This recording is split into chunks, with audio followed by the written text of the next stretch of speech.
కిరణ్ గారు మీరే చెప్పండి, అజారుద్దీన్ మీద కేసులున్నాయి, ఆయన ఎమ్మెల్సీ అయ్యే అవకాశమే లేదు, ఆయన కేవలం జూబ్లీహిల్స్ ఎలక్షన్ల కోసం మంత్రిగా ప్రమాణ స్వీకారం చేపించారు, ఆయన 6 నెలల ముచ్చటే, ఎందుకంటే 6 నెలల్లో ఖచ్చితంగా చట్టసభల్లోకి వెళ్ళాలి, ఆయన వెళ్ళే అవకాశమే లేదు, 6 నెలల్లో ఆయన మళ్ళీ మంత్రిగా దిగిపోతారు, కేవలం జూబ్లీహిల్స్ ఎన్నిక కోసమే జరిగిన ప్రమాణ స్వీకారం ఇది అనే విమర్శ వస్తుంది. స్వయంగా కేంద్ర మంత్రి కిషన్ రెడ్డి ఈ మాట అంటున్నారు. ఎలా చూస్తారు దీన్ని?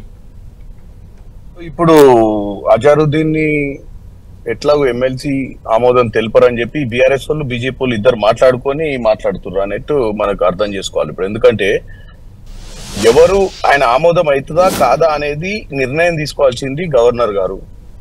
ఎందుకంటే గవర్నర్ గారు పరిధిలో ఉన్న సబ్జెక్ట్ గురించి బయట వాళ్ళు ఎవరైనా మాట్లాడుతుర్రు అంటే మరి వాళ్ళు పొలిటికల్ ఇన్ఫ్లుయెన్స్ చేస్తుర్రా? మరి పొలిటికల్ ఇన్ఫ్లుయెన్స్ ఎందుకు చేస్తుర్రు? ఏ మైనారిటీకి మంత్రి పదవి ఇవ్వద్దన్న ఆలోచన, లేకపోతే ఈ రోజు హైదరాబాద్ నగరంలో ఒక మైనారిటీకి మంత్రి పదవి ఇచ్చి ఆ మైనారిటీకి మంత్రి పదవి ఇవ్వాలన్న ఆలోచనతోటే ఆయన ఎమ్మెల్సీకి ప్రపోజ్ చేస్తూ గవర్నర్ గారి దగ్గరికి పంపించడం జరిగింది. అది జూబ్లీహిల్స్ ఎన్నికల ప్రక్రియ రాకముందే జరిగినటువంటి సందర్భం అది. ఎందుకంటే మీరే కిరణ్ గారు ఇంకా గవర్నర్ దగ్గరికి అది మీరు పంపలేదు, అది కేసు సుప్రీంకోర్టులో ఉంది, కేవలం కేబినెట్ మాత్రమే తీర్మానం చేసింది, ఇప్పటికే సుప్రీంకోర్టులో కేసు నడుస్తుంది. ఆల్రెడీ కోదండరాం అమీర్ అలీ ఖాన్ పంపితే రిజెక్ట్ అయ్యాయి 2. వాళ్ళు ఏడాది పదవీ కాలం అయ్యాక వాళ్ళని తొలగించారు. ఇప్పుడు అమీర్ అలీ ఖాన్ బదులు అజారుద్దీన్ మార్చారు.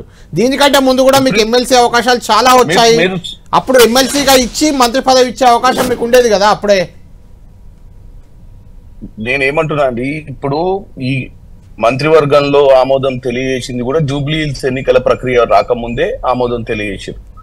ఈ జూబ్లీహిల్స్ ఎన్నికల నగార మోగి తర్వాత జూబ్లీహిల్స్ ఎన్నికలలో వచ్చినటువంటి ఎలక్షన్ నోటిఫికేషన్ తర్వాత ఎమ్మెల్సీకి నామినేట్ చేయలే ఆయన, అంతకు ముందే నామినేట్ చేసిర్రు.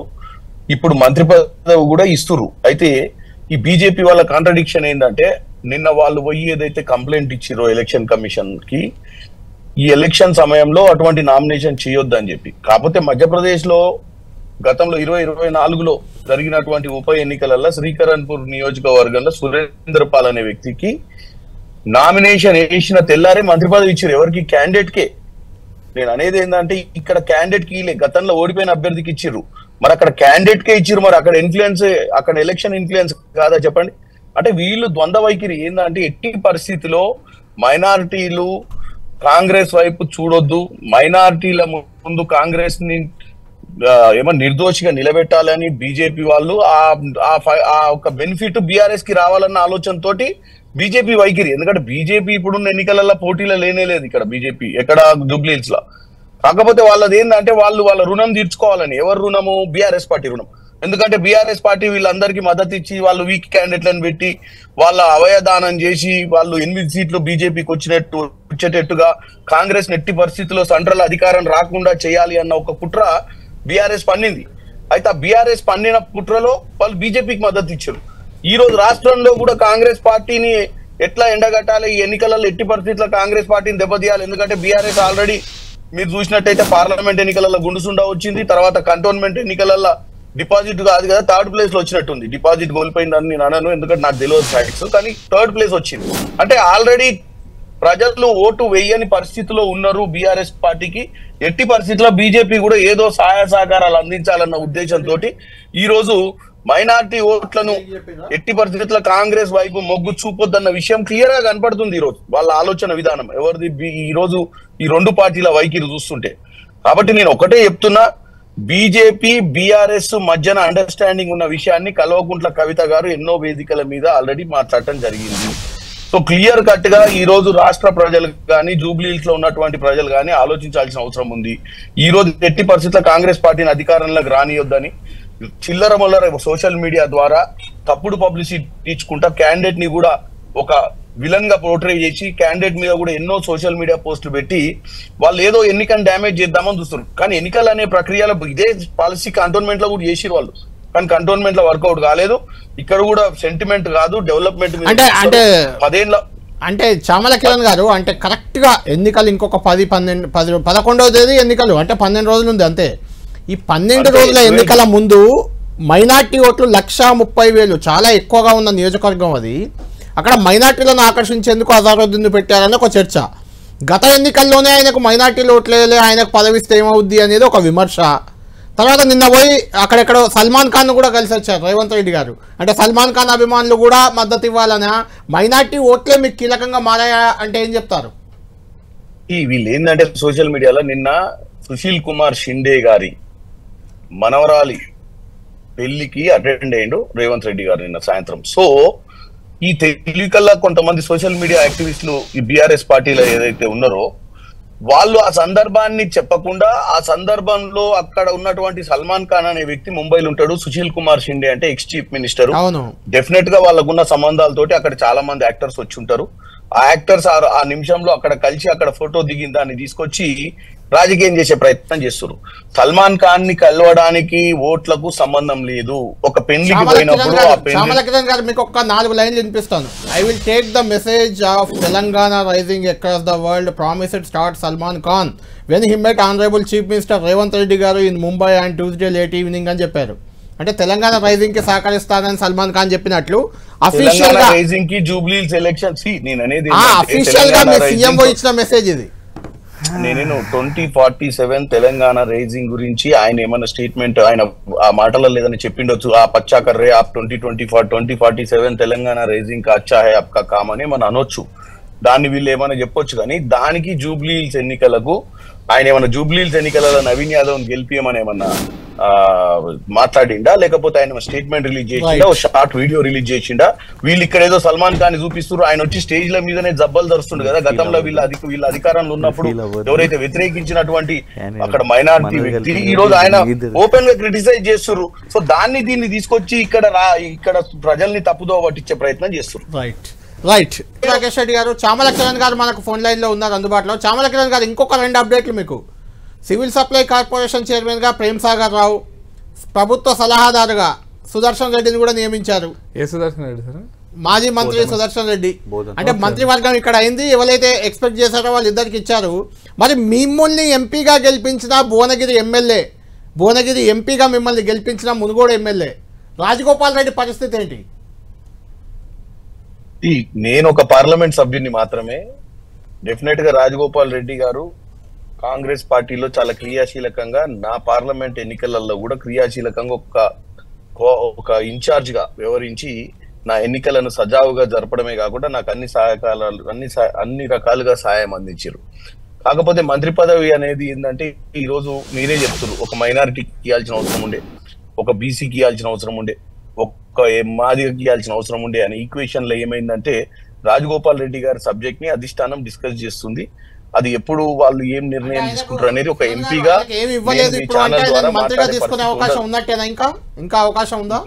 ఇంకా 2 మంత్రి పదవులు ఉన్నాయి. డెఫినెట్ గా పార్టీ అవసరాలను బట్టి పార్టీకి ఎవరికి ఇస్తే పార్టీ బలోపతం అవుతుందో అన్న ఆలోచనతో ఇస్తారు కాబట్టి అవకాశం లేదనేటట్టుగా లేదు. కాకపోతే డిస్కషన్ అవుతుంది, డిస్కషన్ అయినప్పుడు ఇస్తుంది. ఈ రోజు మీరు అన్నట్టు ఒక ఇద్దరు ఎక్స్పెక్ట్ చేసే వాళ్ళకి ఈ రోజు ఎక్కడో ఒకటి అకామిడేట్ చేయాల్సిన అవసరం ఉంది. కాబట్టి సుదర్శన్ రెడ్డి గారు చాలా సీనియర్ మోస్ట్ నాయకుడు, గతంలో మంత్రిగా ఉండే నిజామాబాద్ నుంచి.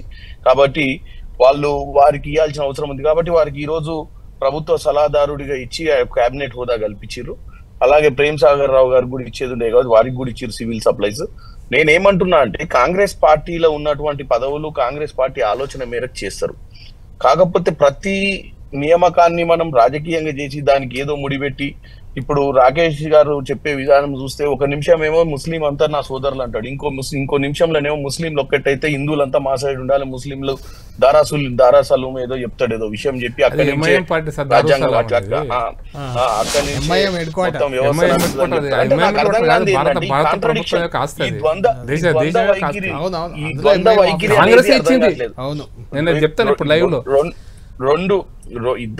ఈ 2 సబ్జెక్టులు ఆయనే మాట్లాడతారు. కిరణ్ గారు రాకేష్ రెడ్డి గారు అన్నది ఇంకొక పాయింట్ కూడా ఉంది.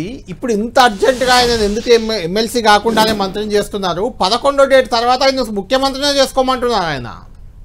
ఆయన ఏమంటుండు వాళ్ళ దాంట్లో అది కూడా. ఇప్పుడు రాకేష్ రెడ్డి గారు ఆయన ఒక హీరో, అజరుద్దీన్ అంటే ఆయన ఒక హీరో. నేను కూడా ఆయన చాలా అభిమానిస్తా. ఒక మంచి మా ముఖ్యమంత్రిని చేస్తారా చేయరా అనేది మీకు ముందే చెప్పినా కదా. ఈ రాష్ట్రంలో ఆల్రెడీ ఒక ముఖ్యమంత్రి ఉండు, బ్రహ్మాండంగా పరిపాలిస్తుండు, ప్రజాపాలన అందిస్తుండు. మళ్ళా ముఖ్యమంత్రిని మారుస్తారని నేను అనుకోవట్లేదు. ముఖ్యమంత్రి అంశం ఇక్కడ లేదు. ఇక్కడ ఉన్న అంశం ఏంటంటే ఆయన ప్రేమ ఆయన ప్రేమ ఉల్కబోస్తూ అలా చెప్పిండు.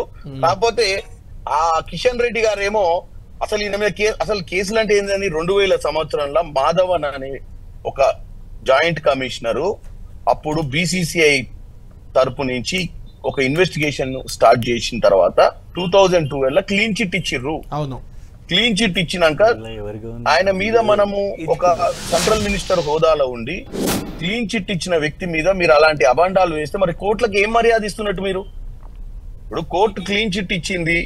ఇప్పుడు అజారుద్దీన్ గారు 2012 తర్వాత క్లీన్ చిట్ తీసుకున్న తర్వాత కూడా మీరు ఆయనను దేశద్రోహి అంటే కిరణ్ గారు ఆ కేసు అయిపోయింది కానీ HCA కేసు ఉంది కదా, HCA ఒకటి FIR ఉంది. అది అంటే FIR ఉంటే కూడా మీరు దేశద్రోహం అంటే ఆల్రెడీ అంటే HCA విషయంలో ఒక HCA చైర్మన్ అధ్యక్షునిపై ఒకరిని జైల్లోకి పంపారు, ఒకరిపై ఏమో కేసు నడుస్తూనే ఉంది.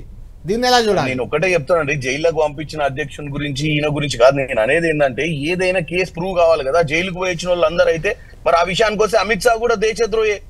గోద్రా ఇన్సిడెంట్ జరిగినటువంటి అమిత్ షా కొన్ని రోజులు జైల్లో ఉండి వచ్చిండు. మరి హోంశాఖ మంత్రి ఎట్లుంటాడండి?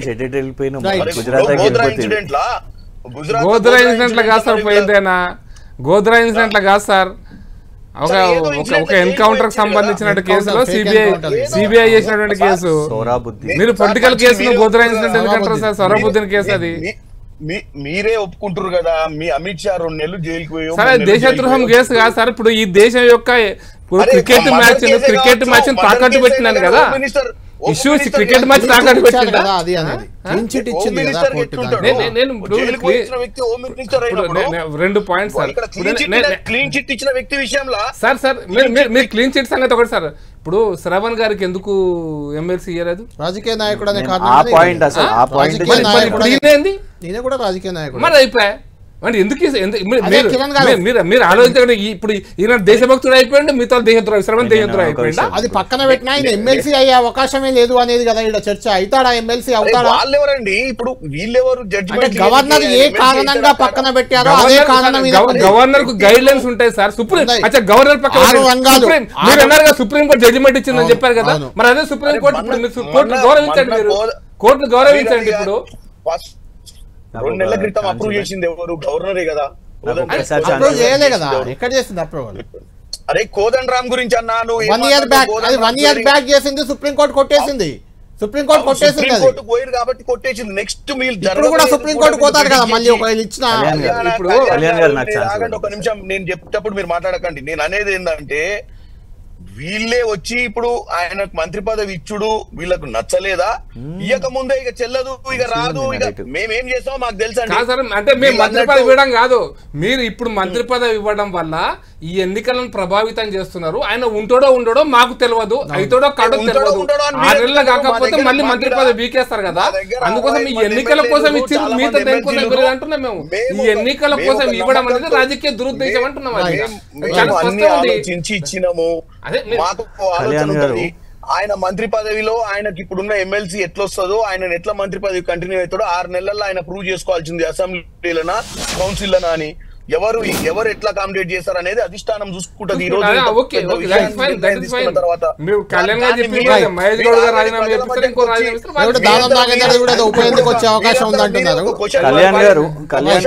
ఒక్క నిమిషం చామల కిరణ్ గారు, ఒక్క నిమిషం. పనికిరాని అజారుద్దీన్ మంత్రిగా పనికొస్తాడా అనేది క్వశ్చన్. అంటే ఎమ్మెల్యే అంటే ఇప్పుడు ఎమ్మెల్సీ అయిన వాళ్ళు మంత్రులు కావద్దా? ఎమ్మెల్యేకి ఇవ్వలే కదా అవకాశం అని.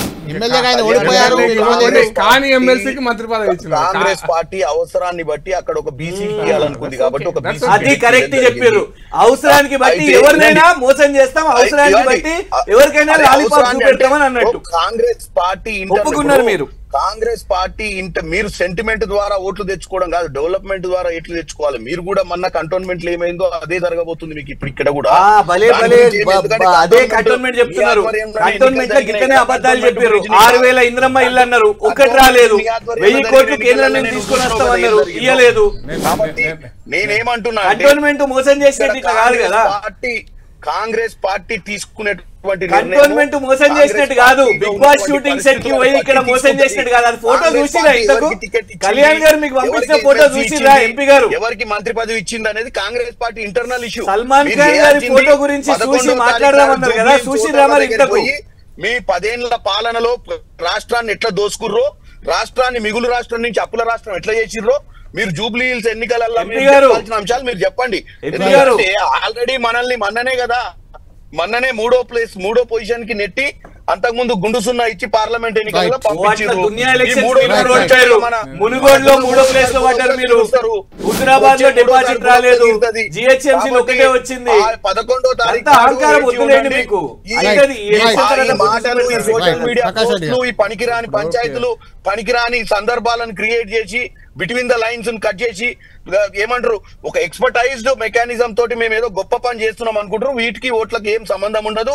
ఓటర్లు చూస్తుర్రు మీ మాయాజాలం అంతా, మీ సోషల్ మీడియా మాయాజాలం అంతా చూస్తున్నారు. మీకు బుద్ధి బాలీవుడ్ కూడా జూబ్లీ హిల్స్ లో దిగింది కూడా ఓటర్లు చూస్తున్నారు. హాలీవుడ్ పోయింది మీరంతలా మీరే. హాలీవుడ్ కూడా ఎవరన్నా హాలీవుడ్ లో పోయి కలిసి సీఎం గారు ప్రజా సమస్యల మీద పట్టింపు లేదు. ఇవాళ రాష్ట్రం మొత్తంలో కూడా మీరు మాకు చెప్తున్నారు. నేను కోమటిరెడ్డి వెంకటరెడ్డి గారు పోయి మన రివ్యూ చేసి వచ్చినాం. మీ నాయకులు ఎవడు కూడా నల్గొండ జిల్లాలో కాలు కూడా కనపడతలేదు. మొత్తం జూబ్లీ హిల్స్ లల్లా మొత్తం గల్లీలలో తిరుగుతురు తప్ప మీకు భయ ఎన్నికలలో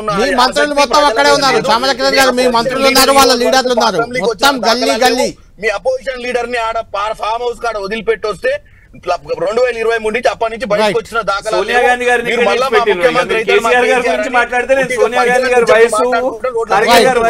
మాట్లాడాలి.